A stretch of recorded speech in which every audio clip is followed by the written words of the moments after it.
বাংলাদেশের নির্বাচনের মৌসুম শুরু হয়ে গেছে। আপনারা ঘরে ঘরে যে বিএনপির পক্ষে ধানের শীষের পক্ষে সালাম পৌঁছে দিলেন।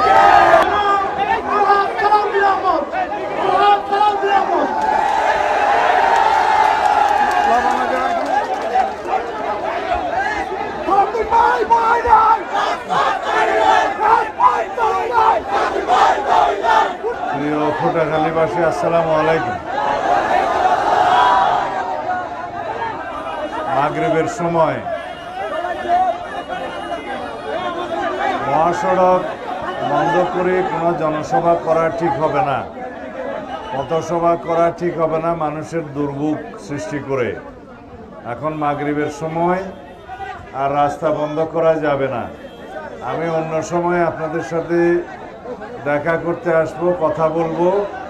এই সময়টা জনসভা করার জন্য উপযুক্ত সময় নয়। এখন মাগরিবের আজান দিবে, বৃষ্টি বাদলের সময়। আপনাদের প্রতি কৃতজ্ঞতা জানাচ্ছি। অনেক কষ্ট করে এই ঝড় বৃষ্টির মধ্যেও আপনারা অপেক্ষা করছেন সেজন্য।